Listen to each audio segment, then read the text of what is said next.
Hey guys, as you know, I'm a huge John Green fan, so you know this week I had to tell you all about Paper Towns.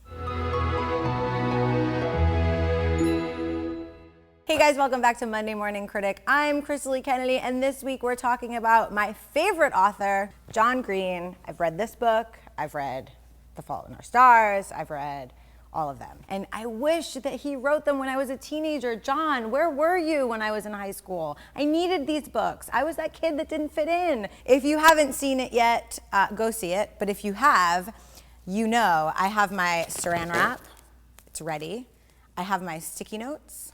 I have my spray paint, and I'm ready to go on my revenge mission, just like Margot Roth Spielman. So this is the story basically about Quentin, also known as Q. He's a high school kid, and he grew up across the street from the girl of his dreams. They hung out together all the time when they were little, and they rode bikes together, and they went through a traumatic experience together, let's say. But once they got to high school, things changed because Margot became the cool girl and hung out with all the cool kids and had the football player boyfriend.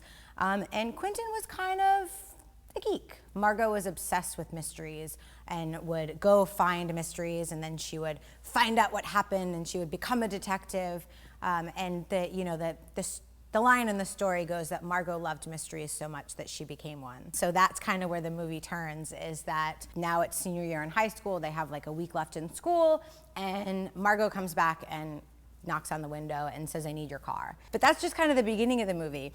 And you think that's like the big thing, like they're gonna go on this night and it's gonna be an amazing revenge plot mission with the two of them, and they're gonna be like BFFs. And he says to her, "What's gonna happen next?" And she says, "I hope everything changes." And then the next day she's gone. I love this movie. I can't stop. I get giddy talking about it because it was so much fun. I was so worried going into it. And I love that it doesn't really fit in any genre. It's not really just a young adult movie. It's not really just a comedy or a romantic comedy. It's much more of a coming of age tale, but a coming of age tale that everyone can enjoy. If you read the books, you love Quentin, and that was very scary to see who they were gonna cast. And it's so funny because I remember seeing Fault in Our Stars and seeing Nat Wolff in that and saying, "Oh my God, he'd be the perfect Q."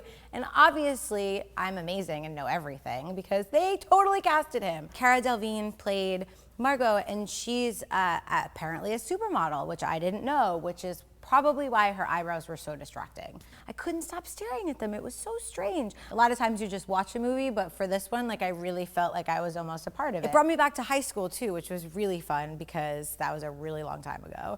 And like I think we get older and we forget about those things and we don't do fun things anymore, and it made me want to, so I loved it.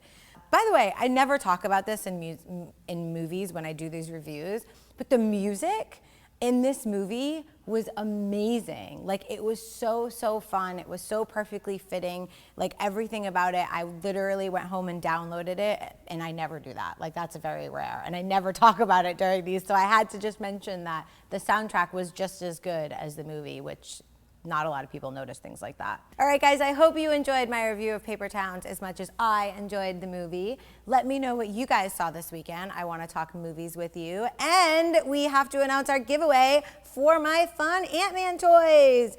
This week's random winner was Alan Neil Akin. So there you go. These guys are heading to you, and I hope you enjoy your new toys. Make sure you guys are following us and tune in next week for Monday Morning Critic, where I will be reviewing Mission Impossible: Rogue Nation. See you next time.